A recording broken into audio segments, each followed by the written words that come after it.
ഓം അജ്ഞാനതിമിരാന്ധസ്യ ജ്ഞാനാഞ്ജനാശലാകയാ ചക്ഷുരുന്മീലിതം യേന തസ്മൈ ശ്രീഗുരവേ നമഃ.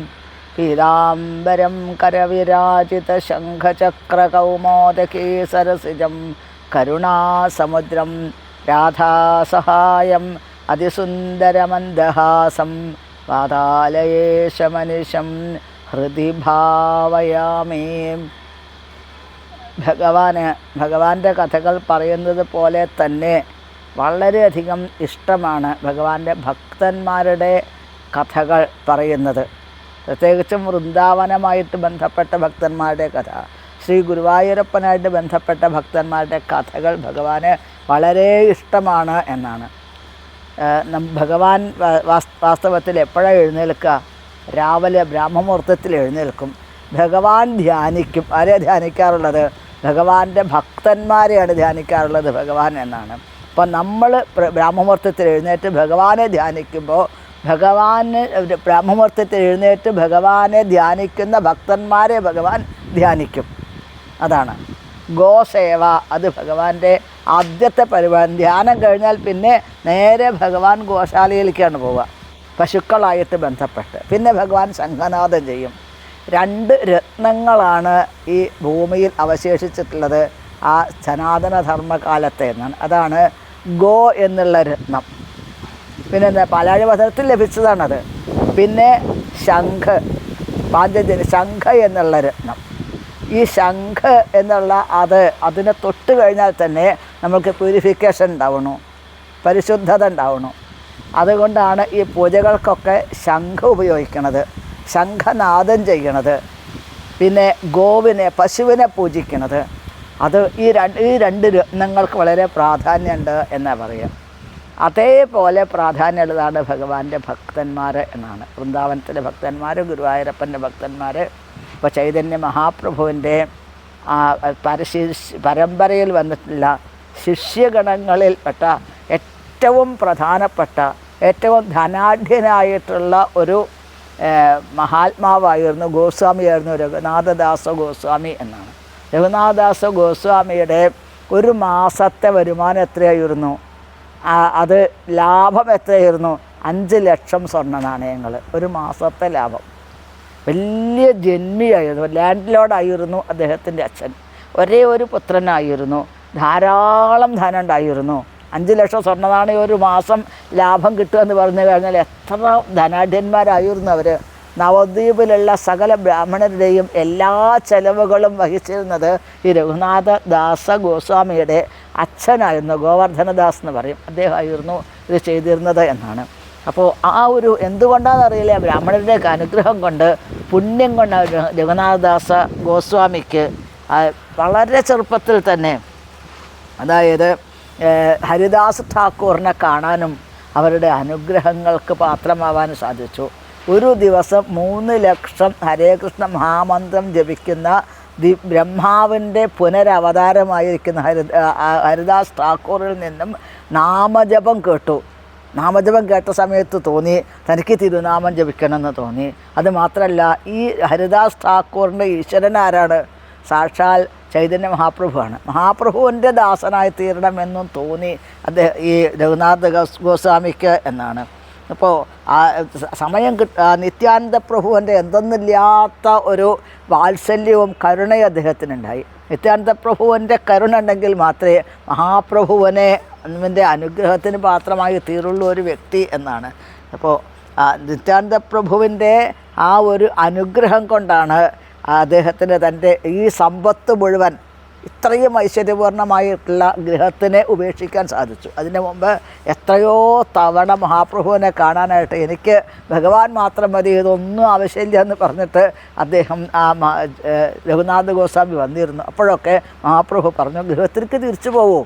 അവിടെ പോയി കഴിഞ്ഞിട്ട് അവിടെ അച്ഛൻ്റെയും അമ്മയുടെയും കാലം കഴിയുന്നത് വരെ ഒരു ഗൃഹസ്ഥനെ പോലെ അഭിനയിച്ചു കൊണ്ട് കഴിയുക. വളരെ ബുദ്ധിമുട്ടാണ് അഭിനയിക്കാനായിട്ട്, ഇതിനോടൊന്നും അറ്റാച്ച്മെൻ്റ് ഇല്ലാതെ. എന്നാൽ എല്ലാം കൈകാര്യം ചെയ്തുകൊണ്ട് കഴിയുക എളുപ്പമുള്ള കാര്യമല്ല. പക്ഷേ ഭഗവാന്റെ അനുഗ്രഹം കൊണ്ട് അദ്ദേഹത്തിന് അങ്ങനെ സാധിച്ചു. അച്ഛൻ്റെയും അമ്മയുടെയും കാലം കഴിഞ്ഞ സമയത്ത് അദ്ദേഹം തൻ്റെ പത്നിയെ എല്ലാം പുത്രന്മാരെ എല്ലാം ഉപേക്ഷിച്ചു. എന്നിട്ട് നേരെ ജഗന്നാഥപുരിയിൽ എത്തിച്ചേർന്നു എന്നാണ്. അങ്ങനെ ആ ജഗന്നാഥപുരിയിൽ ചേർന്ന ഈ രഘുനാഥദാസ ഗോസ്വാമിയെ ചൈതന്യ മഹാപ്രഭു വളരെ ആനന്ദത്തോടുകൂടെ സ്വീകരിച്ചു എന്നാണ്. അങ്ങനെ അത്യത്ഭുതമായ ചരിത്രമാണ് രഘുനാഥദാസ ഗോസ്വാമിയുടെ എന്നാണ്. അങ്ങനെ കുറച്ച് ആ ചൈതന്യ മഹാപ്രഭുവിൻ്റെ കൂടെ മഹാപ്രസാദമൊക്കെ അവിടുന്ന് കൊടുക്കും, സ്വന്തം കൈകൊണ്ട് കൊടുക്കുന്നതാണ്. അങ്ങനെയൊക്കെ കുറച്ച് കാലം കഴിഞ്ഞ സമയത്ത് അദ്ദേഹത്തിന് തോന്നി, ഈ രഘുനാഥ ഗോസ്വാമിക്ക് തോന്നി, അയ്യോ ഇങ്ങനെ ഒരാളുടെ ചൈതന്യ മഹാപ്രഭുവിൻ്റെ അവിടുന്ന് കൊടുത്തിട്ടുള്ള ആ പ്രസാദം കഴിച്ചുകൊണ്ട് എത്ര കാലം കഴിയും? അത് വേണ്ട, തനിക്കും തൻ്റെ സ്വന്തമായി തനിക്കൊരു സന്യാസ വൈരാഗ്യത്തിൻ്റെ അവസ്ഥ, സന്യാസത്തിൻ്റെ അവസ്ഥ ഉണ്ട് എന്നുള്ളത് സ്വയം അനുഭവപ്പെടുത്തണം. അതിന് വേണ്ടിയിട്ട് അദ്ദേഹം അത് ഉപേക്ഷിച്ചു. എന്നിട്ട് ഗരുഡസ്തംഭം അവിടെ സിംഹദ്വാരം എന്നുള്ള പുരി ജഗന്നാഥ ക്ഷേത്രത്തിലെ പ്രധാന കവാടുണ്ട്, അവിടെ പോയിരിക്കും. ആരെങ്കിലും എന്തെങ്കിലും കൊടുത്തു കഴിഞ്ഞാൽ കഴിക്കും, അല്ലെങ്കിൽ അത് ഇല്ലെങ്കിലോ ഒന്നും കഴിക്കില്ല. അങ്ങനെ അവിടെ ഇരുന്നപ്പോഴും തോന്നി അദ്ദേഹത്തിന്, അയ്യോ ഇങ്ങനെ ആയിക്കഴിഞ്ഞാൽ ആളുകളെല്ലാം തരുമെന്ന് പ്രതീക്ഷിച്ചുകൊണ്ടിരിക്കുകയെന്ന് തോന്നില്ലേ, അത് തെറ്റല്ലേ എന്ന് തോന്നി. അതിന് ശേഷമാണത്രേ അദ്ദേഹം അവിടെ ആനന്ദ ബസാർ എന്നുള്ള സ്ഥലമുണ്ട് പുരിയിൽ. അവിടെ ഈ പ്രസാദങ്ങളുടെ ഒരു ബഹളമാണ് അവിടെ. അങ്ങനെ ആ പ്രസാദം കഴിച്ചിട്ട് അതിൻ്റെ ഇലകൾ അവിടെ വലിച്ചെറിയും ആളുകൾ. ഇലകൾ വലിച്ചെറിഞ്ഞു കഴിഞ്ഞാൽ ആ ഇല പശുക്കൾ വന്ന് തിന്നും. പശുക്കൾ തിന്നിട്ട് അതിൻ്റെ ബാക്കിയുള്ള ഇലയിൽ ബാക്കി കിടക്കുന്ന പ്രസാദത്തിൻ്റെ ആ വറ്റ് അത് മാത്രം കഴിച്ചുകൊണ്ട്. അപ്പോൾ മഹാപ്രഭു അന്തര്യാമിയാണ് ചൈതന്യ മഹാപ്രഭുവിന് ഇത്രയും വിരക്തിയുള്ള രഘുനാഥ ഗോസ്വാമിയെ അവരുടെ ഭാവത്തിന് വ്യക്തമായിട്ടറിയാം. അതുകൊണ്ട് ചൈതന്യ മഹാപ്രഭു ഇദ്ദേഹത്തിനെ പ്രത്യേകം നിരീക്ഷിച്ചു കൊണ്ടിരുന്നു എന്നാണ്. അപ്പം ഇങ്ങനെ പശുക്കൾ തിന്നിട്ട് ഉപേക്ഷിച്ച് കഴിഞ്ഞിട്ടുള്ള ആ ഇലയിലെ അരിയുടെ പ്രസാദത്തിൻ്റെ അല്പം അതൊക്കെ കുറേശ്ശെ അദ്ദേഹം എടുത്ത് കഴിക്കുന്ന സമയത്ത് മഹാപ്രഭു പിന്നാലെ ഓടി വന്നു ഒരിക്കലതാണ്. എന്നിട്ട് പിടിച്ചു നിർത്തി ആലിംഗനം ചെയ്തു തൻ്റെ ആ ശിഷ്യനെ, ഭക്തനെ. എന്നിട്ട് പറഞ്ഞു, അല്ല ഇത്രയും വിശേഷപ്പെട്ട പ്രസാദം അങ്ങ് കഴിക്കണം, എനിക്ക് എന്തുകൊണ്ട് തരുന്നില്ല? ബലമായിട്ട് ആ പ്രസാദം വാങ്ങിയിട്ട് കഴിച്ചു ചൈതന്യ മഹാപ്രഭു എന്നാണ്. നമുക്ക് എന്തൊരു കരുണയാണ് അവിടത്തേക്ക്. കരുണ യാവതീർണ കലവ് എന്നാണ് പറയുന്നത്. എങ്ങനെയാണ് ഭക്തനോട് കരുണ കാണിക്കേണ്ടത് എന്നാണ് മഹാപ്രഭു നമ്മൾക്ക് കാണിച്ചു തരുന്നത്. അത്രയും ആ വിശേഷപ്പെട്ട ഭക്തനാണ് രഘുനാഥ ഗോസ്വാമി എന്നാണ്. മഹാപ്രഭുവിന് വളരെയധികം പ്രത്യേകത തോന്നിയിട്ട് ആ മഹാപ്രഭു സേവിക്കുന്ന ഗോവർദ്ധനശില, പിന്നെ അദ്ദേഹം ധരിച്ചിരുന്ന മഹാപ്രഭു ധരിച്ചിരുന്ന ഗുഞ്ചാമാല, ഇത് രണ്ടും രഘുനാഥ ഗോസ്വാമിക്ക് കൊടുത്തു. എന്നിട്ട് പറഞ്ഞു, വൃന്ദാവനത്തിലേക്ക് പോകൂ എന്ന് നിർദ്ദേശിച്ചു എന്നാണ്. അങ്ങനെ വൃന്ദാവനത്തിലേക്ക് എത്തിച്ചേർന്നു. അധികം താമസിക്കാതെ ചൈതന്യ മഹാപ്രഭു തൻ്റെ ഇഹലീലകളൊക്കെ ഉപേക്ഷിച്ച് സ്വന്തം ധാമത്തിലേക്ക് യാത്രയായി. പുരി ജഗന്നാഥ ക്ഷേത്രത്തിൽ ഭഗവാനോടുകൂടി 3 വിധത്തിലാണ് പറഞ്ഞു ചൈതന്യ മഹാപ്രഭുവിൻ്റെ ഈ തിരോധാനം ഉണ്ടായത് എന്നാണ്. ടോട്ടാ ഗോപിനാഥ എന്നുള്ള ക്ഷേത്രത്തിലേക്ക് അത് മുറി അടച്ചിട്ടതാണ് അവിടെ. അങ്ങനെ ആ അടച്ചിട്ടിട്ടുള്ള ആ മുറിയിൽ നിന്നും ഒരു ഉന്മാദാവസ്ഥയായിരുന്നു അദ്ദേഹത്തിന് അവസാന കാലത്ത് എന്നാണ്. വല്ലാത്തൊരു ഉന്മാദാവസ്ഥയായിരുന്നു. രാധാറാണിയുടെ തീവ്രമായിട്ടുള്ള ആ ഒരവസ്ഥയായിരുന്നു മഹാപ്രഭുവിന്. അപ്പോൾ മുറിയിലൊക്കെ അടച്ചിടും അദ്ദേഹത്തിന്. അങ്ങനെ അടച്ചിട്ട് കഴിഞ്ഞാൽ എങ്ങനെയാണ് തുറക്കണത് എന്നുള്ളത് അറിയില്ല. അപ്പോൾ അവിടുന്ന് ഒരു ദിവസം രാവിലെ എഴുന്നേറ്റ് നോക്കുന്ന സമയത്ത് അവിടെ മഹാപ്രഭുവിൻ്റെ പ്രത്യേകിച്ച് ഒന്നും മഹാപ്രഭുവിനെ തന്നെ കാണാൻ സാധിക്കില്ല. നേരെ ഓടി 3 രൂപം സ്വീകരിച്ചു എന്നാണ് പറയുന്നത്. ആ ഒരു രൂപം നേരെ തോട്ടാ ഗോപിനാഥ എന്നുള്ള ക്ഷേത്രത്തിൽ എത്തിച്ചേർന്നു. ആ ക്ഷേത്രത്തിൽ എത്തിച്ചേർന്ന് അവിടെ ഗോപിനാഥൻ്റെ വേണുഗാനം ചെയ്യുന്ന ഭഗവാന്റെ രൂപമുണ്ട്. ആ രൂപത്തിനോട് ചേർന്നിരുന്നു. പിന്നെ വസ്ത്രം മാത്രമേ കണ്ടുള്ളൂ, അവിടെ ആളെ കണ്ടില്ല എന്നാണ് തോട്ടാ ഗോപിനാഥ എന്നുള്ള ക്ഷേത്രത്തിൽ. പിന്നെ അവിടുന്ന് നേരെ സമുദ്രത്തിലേക്ക് ഓടി ആ സമുദ്രത്തിലേക്ക് ചെന്ന് ലയിച്ചു എന്നാണ് പറയുന്നത്. പുരിയിലെ സമുദ്രത്തിന് അമൃതസമുദ്രം എന്നാണ് പറയാറുള്ളത് അതിനെ. പിന്നെ പുരി ജഗന്നാഥ ക്ഷേത്രത്തിൽ ശ്രീകോവിലേക്ക് അങ്ങനെ ഒരു വായുവിൻ്റെ വേഗത്തിൽ കയറി പോകണമെന്ന് കണ്ടു. പിന്നെ തിരിച്ചു വന്നില്ല. അപ്പോൾ തൻ്റെ പ്രിയപ്പെട്ട ഈശ്വരൻ ഈ പ്രപഞ്ചത്തിനെ ഉപേക്ഷിച്ചു പോയി എന്ന് ആലോചിക്കുമ്പോഴേക്ക് രഘുനാഥ ഗോസ്വാമിക്ക് ജീവിച്ചിരിക്കണം എന്ന് തോന്നിയില്ല. അദ്ദേഹം നേരെ ആ ഗോവർദ്ധനത്തിൻ്റെ മുകളിൽ കയറിയിട്ട് താഴേക്ക് ചാടാനായിട്ട് പുറപ്പെട്ടു, ആത്മഹത്യ ചെയ്യാനായിട്ട് പുറപ്പെട്ടു. അപ്പോൾ അവിടെ ഗോസ്വാമിമാർ, അതായത് രൂപഗോസ്വാമി, ജീവഗോസ്വാമി, പിന്നെ സനാതന ഗോസ്വാമി, ഇവരൊക്കെ ഉണ്ട്. 6 ഗോസ്വാമിമാർ. ആ ഗോസ്വാമിമാരുണ്ട്. അവരൊക്കെ അദ്ദേഹത്തിനെ പിടിച്ചു നിർത്തി, ഈ ജഗന്നാഥ ഗോസ്വാമിയെ. എന്നിട്ട് പറയുന്നു, അങ്ങനെ അങ്ങ് പോവേണ്ട ആളല്ല, അങ്ങക്ക് ഒരുപാട് കാര്യങ്ങൾ ചെയ്യാനുണ്ട്. ആ മഹാപ്രഭുവിൻ്റെ കൂടെ ഒരുപാട് വർഷങ്ങളുണ്ടായല്ലോ, അങ്ങ് നേരിട്ട് കണ്ടിട്ടുള്ള അനേകം ലീലകളുണ്ട് ഭഗവാന്റെ.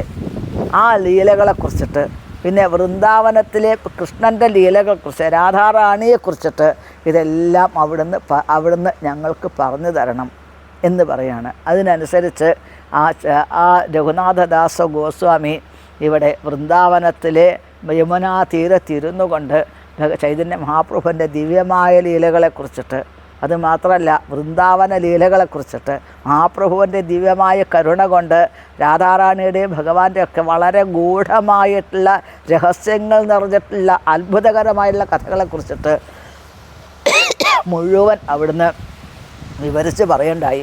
ആയിരക്കണക്കിന് ആളുകളായിരുന്നു ഈ കഥകൾ കേൾക്കാനായിട്ട് യമുനാ തീരത്ത് വന്ന് ചേർന്നിരുന്നത് ആ കാലത്ത് എന്നാണ്. അപ്പോൾ ഏകാന്തമായിട്ടുള്ള കുറച്ച് കാലം കഴിഞ്ഞപ്പോൾ അദ്ദേഹം വിചാരിച്ചു, ഇനി കഥ പറയല്ല ഭേദം, ഭഗവാന്റെ നാമം ജപിക്കുകയാണ് ഭേദം എന്ന് ഉദ്ദേശിച്ചുകൊണ്ട് രാധാകുണ്ടിൻ്റെ തീരത്തിരുന്നു കൊണ്ട് 40 വർഷക്കാലം നിരന്തരമായിട്ട് സേവിച്ചു. ഒരേ ഒരു മന്ത്രം, അതായത് ഹരേ കൃഷ്ണ കൃഷ്ണ കൃഷ്ണ ഹരേ ഹരേ, ഹരേ രാമ രാമ രാമ ഹരേ ഹരേ എന്നുള്ള ദിവ്യമായിട്ടുള്ള മന്ത്രങ്ങൾ ജപിച്ചുകൊണ്ട്, പിന്നെ വിലപിക്കുന്ന, എപ്പോഴും ഭഗവാനെക്കുറിച്ച് രാധാറാണിയെക്കുറിച്ച് വിലപിക്കുന്ന ഒരവസ്ഥയായിരുന്നു എന്നാണ്. വിപ്രലംബ അവസ്ഥ എന്ന് പറയില്ല, അങ്ങനെ ഒരു അവസ്ഥയായിരുന്നു രഘുനാഥ ഗോസ്വാമിക്ക് എന്ന് ആചാര്യന്മാർ പറയുന്നുണ്ട്. അപ്പോൾ അനേകം ലീലകൾ അവിടുത്തെ കാണാൻ സാധിക്കും. ഇവിടെ ജഗന്നാഥപുരിയിൽ അദ്ദേഹത്തിന് ശിക്ഷാഗുരുവായിട്ട് വന്നത് സാക്ഷാൽ സ്വരൂപ ദാമോദര ഗോസ്വാമിയും പിന്നെ രാമാനന്ദ റായുമാണ് നേരിട്ട് മഹാപ്രഭുവിൻ്റെ ലീലകളെല്ലാം കണ്ടിട്ടുള്ളത്. അതായത് നേരിട്ട് കണ്ടു എന്ന് പറഞ്ഞു കഴിഞ്ഞാൽ രാധാറാണിയുടെ ആ ഇൻറ്റൻസായിട്ടുള്ള സെപ്പറേഷൻ ഭഗവാനായിട്ടുണ്ടല്ലോ, അത് മുഴുവൻ മഹാപ്രഭു രാത്രി സമയങ്ങളിലാണ് പ്രകടിപ്പിക്കുക എന്നാണ് പറയുന്നത്. രാധാറാണിയുടെ ഭാവം മുഴുവൻ രാത്രി ഒരു ഭ്രാന്ത് പോലെ പ്രകടിപ്പിക്കുന്നത്. ആ സമയത്ത് ശ്രീമദ് ഭാഗവതത്തിലെ ശ്ലോകങ്ങൾ ചൊല്ലിയിട്ട് പാടിയിട്ടാണ് ഒരു സമാധാനത്തിലേക്ക് കൊണ്ടുവരിക എന്നാണ്. ഇപ്പോൾ ലളിത വിശാഖ സഖിമാരാണ് ഈ സ്വരൂപദാമോദര ഗോസ്വാമിയും പിന്നെ രാമാനന്ദറായിയും ആയത് എന്നുള്ളത് കൊണ്ട് തന്നെ അവർക്ക് വളരെയധികം വിശേഷത ഉണ്ട്. ഇതൊക്കെ നേരിട്ട് കാണാൻ ഈ രഘുനാഥ ഗോസ്വാമിക്ക് സാധിച്ചിരുന്നു എന്നാണ്. അവിടെ രാധാകുണ്ടിൻ്റെ തീരത്തിരുന്നു കൊണ്ട് 40 വർഷം നിരന്തരമായിട്ട് അവിടുന്ന് ഭഗവാന്റെ തിരുനാമങ്ങൾ ജപിച്ചു. ഭഗവാന്റെ ദിവ്യമായിട്ടുള്ള അനേകം ലീലകളെ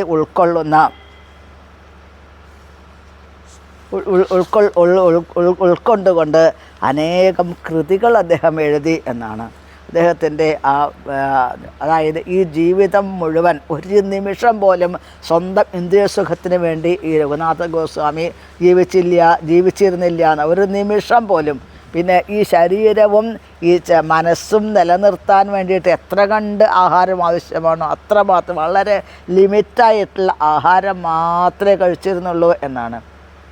അത് ഭഗവാന്റെ ചൈതന്യ മഹാപ്രഭുവിൻ്റെ തിരുവാധാരം കഴിഞ്ഞതോട് കൂടിയിട്ട് വെറും പാല് മാത്രം, അല്ലെങ്കിൽ ഒരു പഴം, ഒരു അല്പം പാല്, അത് മാത്രം കഴിക്കുന്നു എന്നാണ്, വേറെ ഒന്നും കഴിക്കുന്നില്ല എന്നാണ് ഇവിടെ സൂചിപ്പിക്കുന്നത്. പിന്നെ സനാതന ഗോസ്വാമി ഈ ലോകം വിട്ട സമയത്ത് അദ്ദേഹം എന്ത് ചെയ്തു, ഒരു കപ്പ് ചെറിയ ലീഫ് കപ്പ് എന്ന് പറഞ്ഞാൽ ഇല കൊണ്ടുള്ള ചെറിയ കപ്പുണ്ട്, അതിൽ ഒരല്പം തൈര്, അത് മാത്രം ദിവസം കഴിക്കുക. അങ്ങനെ തീവ്രമായിട്ടുള്ള ഇതായിരുന്നു എന്നാണ് പറയണത്. പിന്നെ രൂപഗോസ്വാമി കൂടിയും ശരീരം ഉപേക്ഷിച്ചപ്പോഴേക്ക് അദ്ദേഹം ആഹാരം കഴിക്കലേ നിർത്തി, ഒന്നും കഴിക്കാതെ ഒരു പ്രായോപവേശം ചെയ്യുന്നത് പോലെ എന്നാണ്.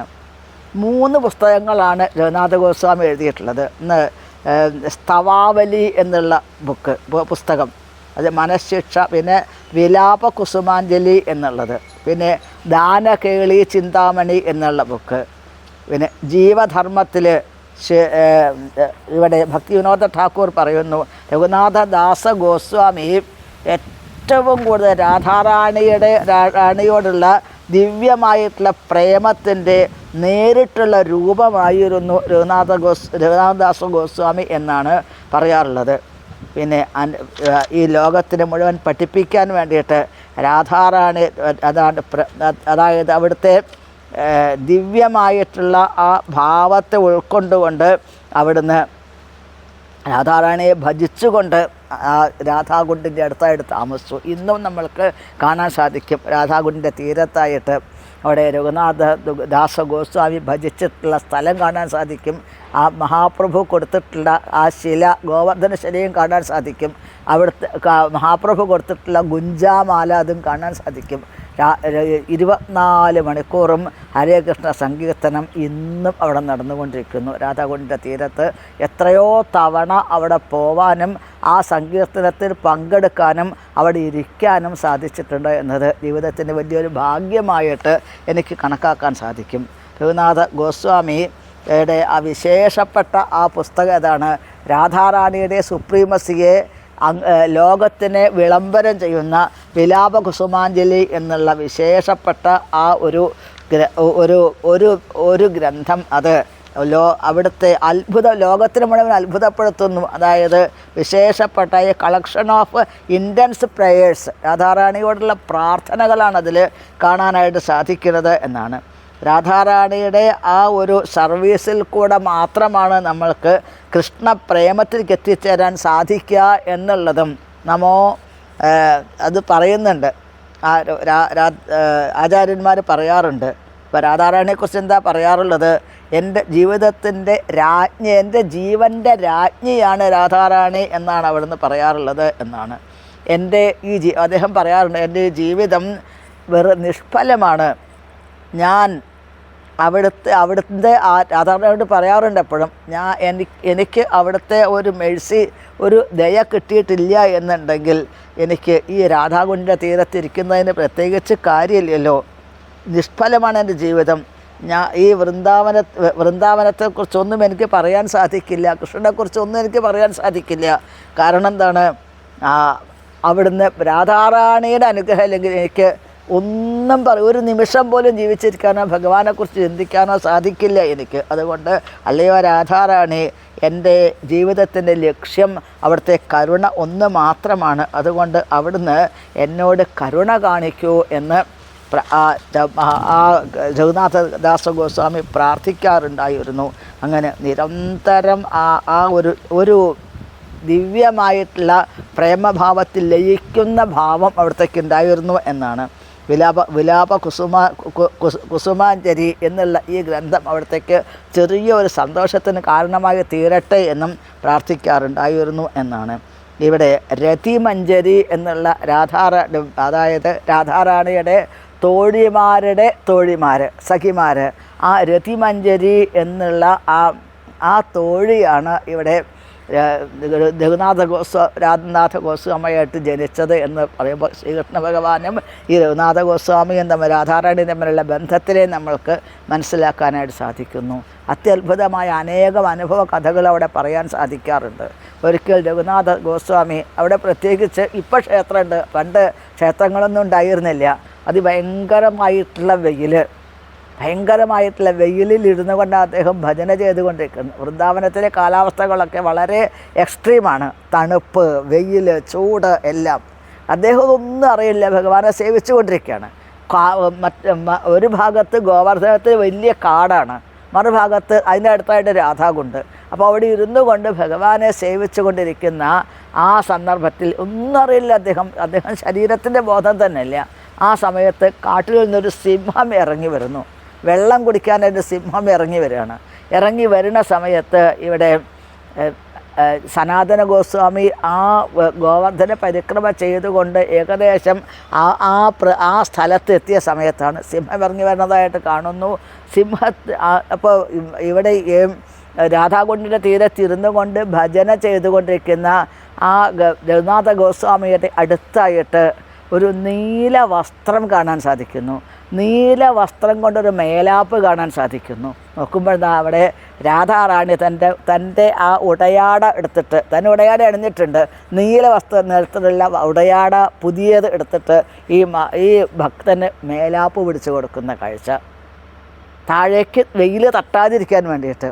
ഇവിടെ സിംഹം വന്നിട്ട് വെള്ളം കുടിച്ച് വന്നാൽ പിന്നെ അവിടെ ജീവിച്ചിരിക്കുന്ന ആരുണ്ടെങ്കിൽ അവരെയൊക്കെ കടിച്ചു കൊല്ലും. അപ്പോൾ കുറച്ച് ദൂരത്തേക്ക് നോക്കുമ്പോഴോ അവിടെ ശ്യാമസുന്ദരൻ സാക്ഷാൽ ശ്രീരാമചന്ദ്രനെ പോലെ അമ്പും വില്ലുമായിട്ട് നിൽക്കുന്ന കാഴ്ച. ഇത് രണ്ടും ആ സനാതന ഗോസ്വാമിയെ നേരിട്ട് കണ്ടു. ആലോചിച്ച് നോക്കൂ, എന്തൊരു ഭാഗ്യമാണ്. ഭഗവാനെ അനന്യാശ്ചിന്തയന്തോ മാം യേ ജനാ പര്യുപാസതേ തേഷാം നിത്യാഭിയുക്താനാം യോഗക്ഷേമം വഹാമ്യഹം. ഇത് ഭഗവാൻ വെറുതെ പറയണതല്ല. തൻ്റെ ഭക്തൻ്റെ പിന്നാലെ അനുപ്രജാമ്യഹം നിത്യം പോയേത്യഗ്രതേണു ഭക്തവത്സലനാണ് ഭഗവാൻ എന്ന് തെളിയിക്കുന്ന കഥയാണത്. ഭക്തന് വേണ്ടി ഭഗവാൻ എന്തും ചെയ്യും എന്നാണ്. ഇന്നും നമ്മൾക്ക് രാധാകുണ്ടിൻ്റെ തീരത്ത് വിശേഷപ്പെട്ട ഈ രഘുനാഥദാസ ഗോസ്വാമിയെ ഭജിച്ചിരുന്ന ഭജന കുടീർ കാണാൻ സാധിക്കും. അതിൻ്റെ കുറച്ചും കൂടി ദൂരത്തേക്ക് പോയി കഴിഞ്ഞാൽ രഘുനാഥദാസ ഗോസ്വാമിയുടെ സമാധിയായിട്ടുള്ള സ്ഥലവും കാണാൻ സാധിക്കും.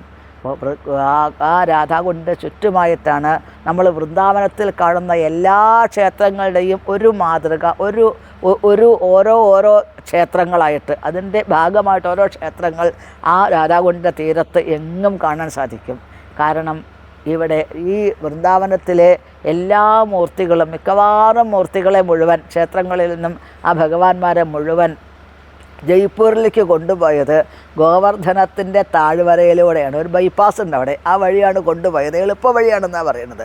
അങ്ങനെ കൊണ്ടുപോകുന്ന സമയത്ത് ഈ രാധാകുണ്ടിൻ്റെ തീരത്ത് ഈ വിഗ്രഹങ്ങളെല്ലാം വെച്ച് പൂജിച്ചിട്ടുണ്ട്. അപ്പോൾ ആ വിഗ്രഹങ്ങൾ പൂജിച്ചതിന് സ്മരണയായിട്ട് അവിടെ എല്ലാ ക്ഷേത്രങ്ങളും രാധാ ശ്യാമസുന്ദർ, അതേമാതിരി രാധാ ഗോവിന്ദ്, രാധാ ദാമോദർ, രാധാ ഗോപിനാഥ്, ഈ ക്ഷേത്രങ്ങളൊക്കെ അവിടെയും സ്ഥാപിച്ചിട്ടുണ്ട്. അപ്പോൾ വൃന്ദാവനം മുഴുവൻ നമ്മൾ പരിക്രമ ചെയ്യുന്ന, സഞ്ചരിക്കുന്ന അതേ ഫലം രാധാകുണ്ടിൻ്റെ തീരത്ത് നമ്മൾക്ക് കിട്ടും എന്നാണ്. അത്ഭുതമാണ് ഈ കഥകളൊക്കെ. ഗുരുവായൂരപ്പനെ അനുഗ്രഹിക്കട്ടെ. നമോ ബ്രഹ്മണ്യദേവായ ഗോ ബ്രാഹ്മണഹിതായ ച ജഗദ്ധിതായ കൃഷ്ണായ ഗോവിന്ദായ നമോ നമഃ. ഹരേ കൃഷ്ണ ഹരേ കൃഷ്ണ കൃഷ്ണ കൃഷ്ണ ഹരേ ഹരേ, ഹരേ രാമ രാമ രാമ ഹരേ ഹരേ. അവിടുന്ന് രഘുനാഥദാസ ഗോസ്വാമി ഭഗവാന്റെ നിത്യലീലയിലേക്ക് പ്രവേശിച്ചു അവിടുത്തെ എന്ന് സൂചിപ്പിക്കുന്നു.